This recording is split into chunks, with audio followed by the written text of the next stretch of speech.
Hello students of 5th class. Today we are going to start our chapter number 11, which is climate. So see what the questions are given here in let's begin. How do you know if it will rain in your area? आपको कैसे पता चलता है कि आपके area में बारिश होने वाली है?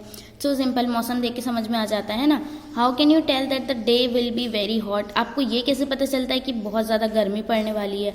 How do you get to know that the there will be a storm in your area? आपको कैसे पता चलता है कि यहाँ अपने एरिया में तूफान आने वाला है?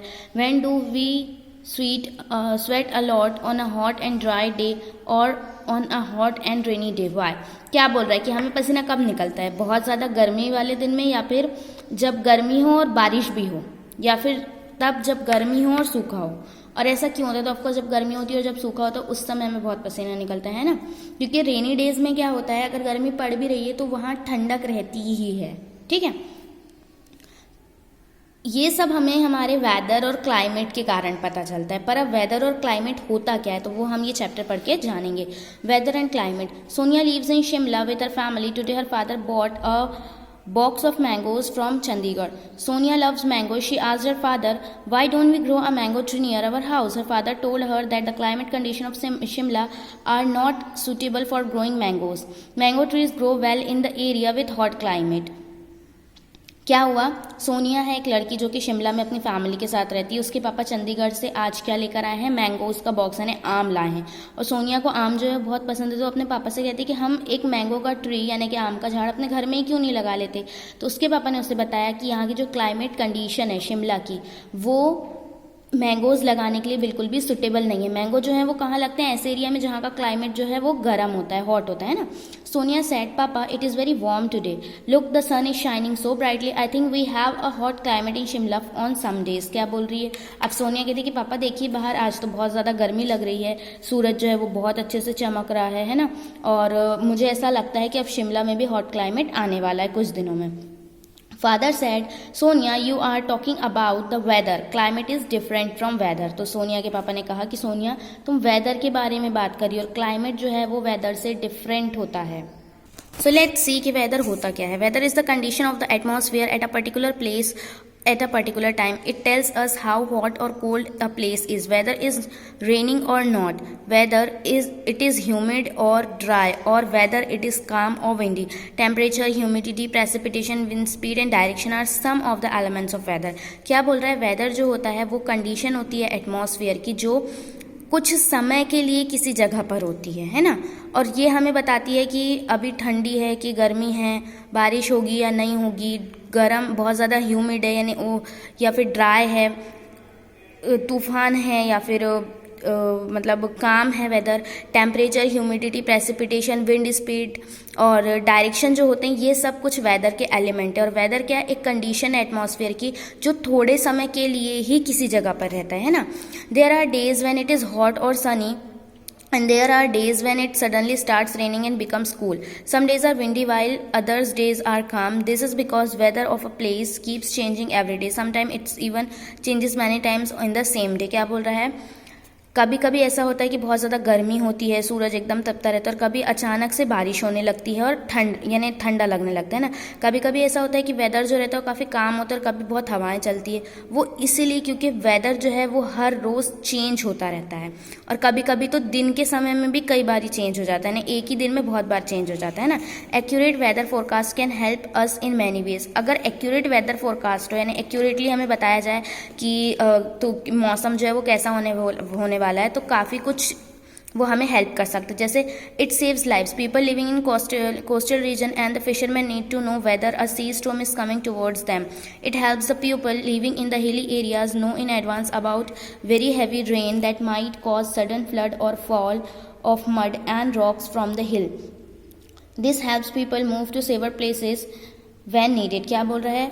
इससे लोगों की जान बच सकती है. कैसे कि कोस्टल रीजन्स में या जो लोग रहते हैं, जो फिशरमैन्स होते हैं, उन्हें ये पता रहना, अगर उन्हें ये पता रहे कि कब नदी में क्या तूफान आने वाला है उनके तरफ, तो वो लोग जो हैं जो हिली एरियाज़ में रहते हैं उन्हें पता चल जाएगा पहले से कि बहुत तेज़ बारिश होने वाली है ना. और बारिश के कारण बाढ़ भी आ सकती है, लैंडस्लाइड हो सकता है यानी कि मड जो मिट्टी होती वो नीचे गिर सकती, पत्थर नीचे गिर सकते पहाड़ियों पर से. तो क्या होगा? वो लोग किसी सेफ जगह पर चले जाएंगे ना. इससे जिससे उनको काफ़ी हेल्प होगी। A farmer can plan the swing and strong storage of crops accordingly. अगर हमें पता चल जाए तो फार्मर्स जो रहेंगे वो अपने उस हिसाब से फिर क्रॉप्स को यानी स्टोर करेंगे, अपने पास में बचाएंगे या फिर उसी हिसाब से लगाएंगे भी।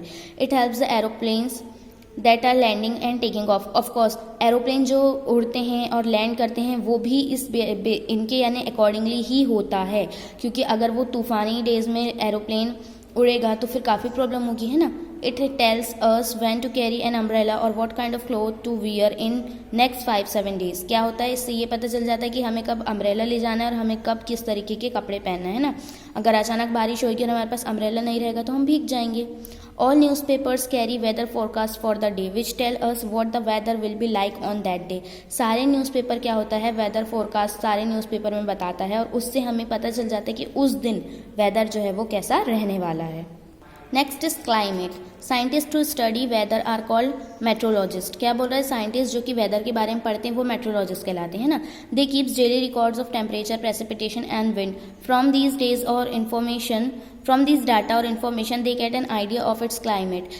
That is the average or general weather condition of that place that continue for a long time, usually 30 years. Climate does not change as frequently as weather. क्या बोल रहा है, साइंटिस्ट जो कि वेदर के बारे में पढ़ते हैं जानते हैं वो मेट्रोलॉजिस्ट कहलाते हैं और वो डेली रिकॉर्ड्स किसी भी जगह की बारिश का, टेम्परेचर का, विंड का पूरा रखते हैं और इस डाटा और इस इंफॉर्मेशन से वो क्या करते हैं, क्लाइमेट का आइडिया लगाते हैं।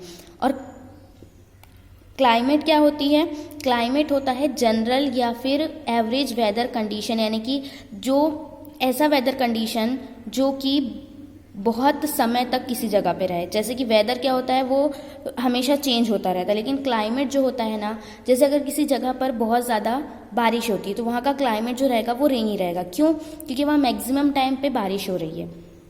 ठीक, तो जहाँ जो भी वेदर मैक्सिमम रहे, है ना, एवरेज या जनरल रहे जिस भी जगह पे और वो कंटिन्यू रहे बहुत समय तक, जैसे 30 ईयर्स तक, तो वो कहलाता है क्लाइमेट। और क्लाइमेट जो है वो वेदर की तरह चेंज नहीं होता है इतनी जल्दी, है ना। जैसे वेदर बहुत जल्दी चेंज होता है वहीं क्लाइमेट जो होता है वो चेंज नहीं होता। ठीक है, वेदर किसी जगह का पर्टिकुलर टाइम के लिए जो एटमॉस्फेयर बनता है, जो मतलब मौसम बनता है सिर्फ थोड़े टाइम के लिए, वो कहलाता है वेदर। पर जो क्लाइमेट होता है वो क्या होता है कि जो मैक्सिमम जो वेदर बन रहा है किसी जगह पे, मैक्सिमम, है ना, जो बहुत समय तक एक वेदर जैसे रहता है। जैसे कि अगर किसी जगह पर गर्मी पड़ रही है फिर ठंडी पड़ी, बट गर्मी जो है वो ज़्यादा पड़ रही है तो वहाँ का जो क्लाइमेट रहेगा वो हॉट रहेगा। ठीक है, इस तरीके से होता है climate. Now factors that affect climate, ऐसे फैक्टर्स जो क्लाइमेट को अफेक्ट करते हैं। Look at the image of 3 different places, what kind of landform does each place have, according to you which of this places has a warm climate, very hot and very cold climate. देखो obviously यहाँ पे very cold रहेगा, यहाँ very hot रहेगा और यहाँ पे जो रहेगा वो वार्म रहेगा। ठीक है, तो रीज़न क्या है, the climate differ from place to place due to number of reasons. अलग अलग रीज़न के कारण यहाँ पे अलग अलग यानी क्लाइमेट रहेगा। क्यों, the factor that affect climate are given below. जो फैक्टर अफेक्ट करते हैं वो क्या है, डिस्टेंस फ्रॉम इक्वेटर और latitude, height of the place above the sea level और altitude, distance from the sea, distance और डायरेक्शन ऑफ विंड और मॉइस्चर इन द एयर और ह्यूमिडिटी। देखो क्या बोल रहा है, डिस्टेंस फ्रॉम द इक्वेटर और latitude, place that are far away from the equator are cooler than those near the equator. ऐसी जगहें जो कि इक्वेटर के पास में होती हैं वो ज़्यादा गर्म होती है और जो दूर होती हैं वो ठंडी होती है। कैसे, एक एक्सपेरिमेंट से समझते हैं। ठीक है, एक्सपेरिमेंट काफ़ी सिंपल है। आपको क्या करना है, एक शीट लेना है और टॉर्च होना आपको। ठीक है, अब टॉर्च को आप डायरेक्ट शीट के ऊपर ऐसे एकदम डायरेक्ट आप उसकी जो लाइट्स है वो शीट पे रखें तो आपको पता चलेगा कि वो कैसे यहाँ पे यानी कितना ज़्यादा ब्राइट पड़ रहा है। बट अगर वहीं आप उसको थोड़ा सा स्लैंट करेंगे, यानी थोड़ा सा टेढ़ा करेंगे और फिर लाइट आप अगर टॉर्च की चालू करेंगे तो वो जो रहेगा शीट पे काफ़ी दूर तक फैलेगा, है ना। जैसे यहाँ पर एक इतनी ही जगह में फैल रहा था, यहाँ पर वो थोड़ी दूर तक फैलेगा। और यही रीज़न होता है, मतलब सेम प्रोसेस होती है सन की रेस के साथ में जो कि हमारे अर्थ पे पड़ती है। देखो यहाँ पे अगर ये हमारी अर्थ है, ये नॉर्थ पोल, ये साउथ पोल, और ये जो रीजन है पूरा इक्वेटर का है, ठीक है, तो सन की जो डायरेक्ट रेज है वो यहाँ पड़ेंगी इक्वेटर पे, जो काफ़ी छोटी जगह पर पड़ रही है, बट यहाँ पे वो डायरेक्ट पड़ रही है, इसलिए यहाँ बहुत ज़्यादा गर्मी रहेगी। अब यहीं पे हम यहाँ जब आएंगे तो सूरज की किरणें यहाँ पर थोड़ी बेंट होती हुई पड़ेंगी, तो वो बहुत दूर तक जाएंगी, इधर भी और नॉर्थ पोल में भी और साउथ पोल में भी, और ये रीजन रहेगा कि यहाँ पे जो है, यहाँ पे गर्मी जो है वो कम पड़ेगी और यहाँ ठंड ज़्यादा रहेगी, और बीच में यानी इक्वेटर के पास में जो रहेगा यहाँ गर्मी ज़्यादा रहेगी, ठीक है। नेक्स्ट है आपका height of the place above the sea level और एल्टीट्यूड। अब सी लेवल से जो यानी हाइट पे अगर जगह बसी रहे वो तो देखो, जैसे if you have been for a summer holiday on hills you would have notice that the air become cooler as you move up the hill. Places which are higher up that is at a greater altitude are usually cooler. क्या बोल रहा है, अगर आप गर्मी की छुट्टियों में पहाड़ियों पे जाएं तो आप ये नोटिस करेंगे कि वहाँ की हवाएं काफ़ी ठंडी रहती है, और आप जैसे जैसे ऊपर चढ़ते जाएंगे वैसे वैसे वहाँ ठंड बढ़ती जाएगी। तो जो जगहें ऊपर की तरफ होती हैं, है ना, हायर होती हैं, ऊंची होती है, वहाँ पे यानी कि एल्टीट्यूड से ग्रेटर होती है, यानी बड़ी होती हैं, ऊंचाई पे होती हैं, वो ज़्यादा ठंडी होती हैं। Therefore mountains are colder than plains, इसलिए माउंटेन्स जो होते हैं, पहाड़ी है, वो हमेशा प्लेन से यानी ज़मीन से ठंडी होती है। For example, the mountain Kilimanjaro in Africa is located near the equator, but its peak is covered with snow. This example explains how climate of a place is affected not only by latitude but also by altitude. क्या बोल रहा है कि एक mountain है Africa का, जो कि माउंटेन जिसका नाम क्या है, माउंटेन किलिमांजरो, जो कहाँ है, अफ्रीका में है, और ये इक्वेटर के पास में है, पर फिर भी इसकी जो पीक होती है यानी कि इसकी जो पहाड़ की जो क्या बोलेंगे चोटी होती है, जो ऊंचाई है, वो पूरी स्नो से कवर रहती है। क्यों कवर रहती है, क्योंकि वो ऊंचाई पे है। तो इससे आपको पता चलेगा कि ना सिर्फ लैटिट्यूड पर एल्टीट्यूड के कारण भी जो क्लाइमेट है उस पर अफेक्शन होता है, ठीक है। फिर डिस्टेंस फ्रॉम सी से दूरी, नदी के से distance, the sea affect the climate of place close to it, let us understand with the help of simple experiment. अब सी के डिस्टेंस जो होती है यानी कि सी से पास में या दूर है, उसके कारण भी क्लाइमेट अफेक्ट होता है, तो कैसे वो अभी हम पढ़ेंगे। 2 dishes containing water and sand at the room temperature are placed on a table lying on in the sun. देखो यहाँ पर आपको क्या करना है, एक जगह पे मिट्टी और एक जगह पे पानी को ऐसे करके रख देना है, एक एक बाउल में लेकर, ठीक है, और उसको रखना है सूरज के नीचे। After 2 hours note the temperature of sand and water. 2 घंटे बाद आप सैंड और वाटर दोनों का टेम्परेचर देखें। Now these 2 dishes of sand and water kept inside a room for 2 hours। अब note their temperature after 2 hours। अब ये दोनों को ले जाकर आप कमरे के अंदर रख दें, ठीक है, रूम टेम्परेचर में, और फिर आप 2 घंटे बाद उनका टेम्परेचर नोट करें। Similarly water in seas and oceans heat up and cool down much more slowly than land. देखो सेम होता है कि वाटर जो होता है ना वो जल्दी ठंडा होता है या फिर गर्म होता है, और लैंड जो है वो बहुत देर में गर्म होता है और बहुत देर में ठंडा भी होता है।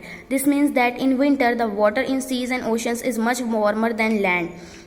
This warm water keep the place located near the sea or ocean warmer in winter. In summer, water of oceans and sea is much cooler than land. It keeps the place near the sea or ocean cooler in summer. क्या बोल रहा है कि बिल्कुल ऐसे ही winter के समय पे क्या होता है, जो पानी होता है सीज का, ओशंस का, वो लैंड से काफ़ी ज़्यादा वार्म होता है ना, गर्म होता है, और इसीलिए उस सी और ओशन के आसपास की जो जगहें होती हैं वो विंटर में भी वार्म होती हैं, और वहीं समर में वाटर जो होता है ओशन और सी का वो ठंडा होता है लैंड के मुकाबले, और इसीलिए वो समर में यानी गर्मियों में सी और ओशन के आसपास की जगहों को ठंडा रखता है। Therefore places close to the sea have a moderate climate. और इसीलिए जो मतलब प्लेस जो नदियों के पास में होती है वहाँ मॉडरेट क्लाइमेट होता है ना वो ज़्यादा गर्म होता है और ना ही वो ज़्यादा ठंडा होता है, ठीक है, यानी कि ना समर में ज़्यादा गर्म होता है और ना ठंडियों में ज़्यादा ठंडा होता है।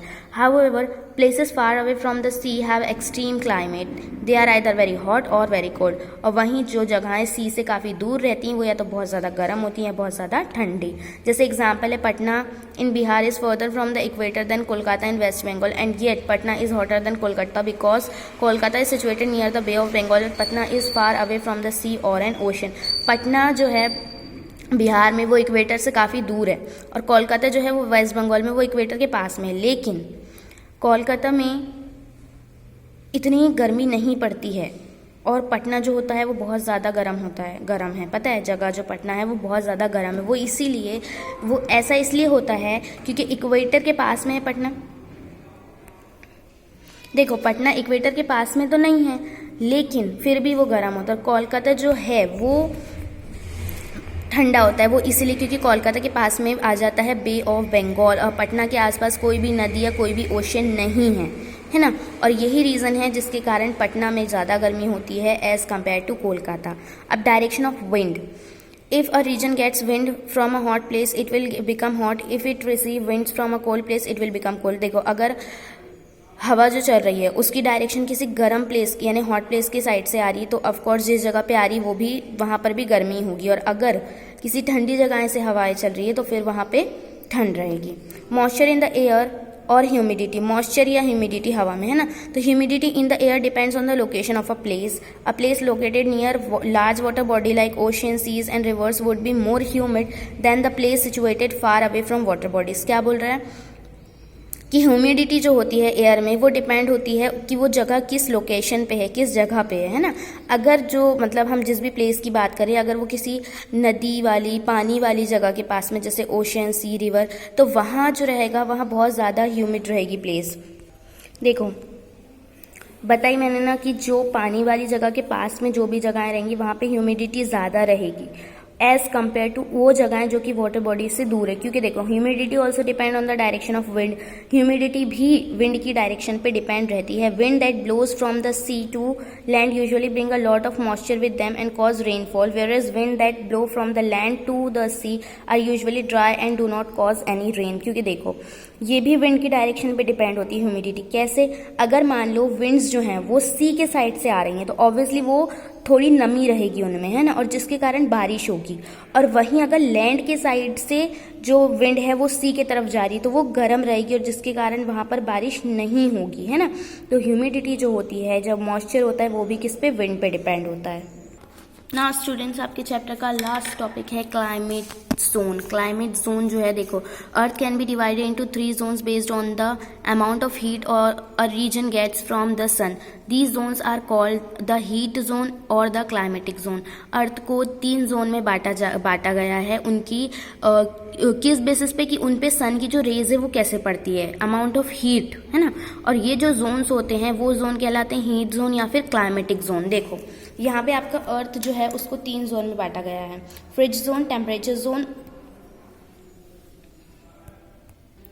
और ट्रॉपिकल जोन या फिर टॉरिड जोन। ठीक है, तो देखो टॉरिड जोन क्या है? The area between the tropic of Cancer and the tropic of Capricorn is called the torrid zone. It is the hottest area because it receives direct sun rays. This zone has a hot climate. देखो वो area जो tropic of Cancer और tropic of Capricorn के बीच में, यानी कि ये tropical zone या फिर टॉरिड जोन, ये बिल्कुल इक्वेटर पे है. तो यहाँ क्या होता है, ये बहुत ही ज़्यादा पूरे अर्थ का सबसे ज़्यादा गर्म एरिया होता है ये वाला, क्योंकि यहाँ डायरेक्ट सन रेज पड़ती हैं और इसलिए यहाँ का क्लाइमेट जो होता है हॉट होता है. अब आएंगे आप टेम्परेचर जोन पे. The area between the Tropic of Cancer and the Arctic Circle in the North Hemisphere and between the Tropic of Capricorn and the Antarctic Circle in the Southern Hemisphere is called the temperature zone. Thus, there is a North Temperature Zone and a South Temperature Zone. This zone gets moderate heat because the sun rays are not direct here. It is a moderate climate, neither too hot nor too cold. देखो अब बोल रहा है आपका tropic of Cancer और Antarctic Circle के बीच का जोन, और यहाँ ट्रॉपिक ऑफ यहाँ ट्रॉपिक ऑफ कैप्रिकॉर्न और एंटार्क्टिक सर्कल, और यहाँ पे tropic of Cancer and Arctic Circle, इनके जो जोन है वो है टेम्परेचर जोन. और यहाँ होता है मॉडरेट क्लाइमेट, क्योंकि यहाँ सन की रेज जो है वो बहुत ज़्यादा भी नहीं पड़ती और बहुत कम भी नहीं पड़ती, इसलिए ना यहाँ ज़्यादा गर्म होता है और ना यहाँ ज़्यादा ठंडा होता है. ठीक है, लास्ट है आपका फ्रिज जोन. तो जो ये फ्रिज जोन है, the area located between the Arctic Circle and the North Pole in the north hemisphere and between the Antarctic Circle and the South Pole in the Southern Hemisphere is called fridge zone. Thus, there is a North Fridge Zone and a South Fridge Zone. Being farthest from the equator, these areas receive slanting rays of the sun. That is why fridge zone are the coldest part of the earth and remain covered with snow and ice. क्या बोल रहा है, fridge zone जो है वो है Arctic circle और north pole के बीच का और एंटार्क्टिक सर्कल और साउथ पोल के बीच का. तो ये है फ्रिज जोन, क्योंकि यहाँ पे सन की रेज जो है वो पूरी स्लैंटिंग जाती है, एकदम छूते हुए निकलती, इसलिए ये सबसे ज़्यादा ठंडे पार्ट है हमारे अर्थ के, है ना, क्योंकि यहाँ सन की रेज बहुत मतलब ना के बराबर होती है या कम होती है, ठीक है। और इसके कारण यहाँ पर जो होता है बहुत ज़्यादा ठंडा होता है। तो ये सन की रेस किस तरीके से कहाँ जा रही है, उस बेसिस पे 3 जोन में हमारे अर्थ को बांटा गया है, ट्रॉपिकल या टॉरिड जोन, टेम्परेचर जोन और फिज जोन, ठीक है। तो ये था हमारा क्लाइमेटिक जोन और यही था हमारे चैप्टर का लास्ट टॉपिक स्टूडेंट्स। इसके जो एक्सरसाइज और क्वेश्चन आंसर्स है वो मैं आपको सेंड कर दूंगी। जो लेट्स रिमेंबर और लेट्स लर्न न्यू वर्ड हैं वो आप लोग करेंगे और मुझे सेंड करेंगे, ठीक है। अगर आपको कुछ समझ में नहीं आता है तो आप लोग मुझसे पूछ सकते हैं, I will explain you again. So bye all of you and take care.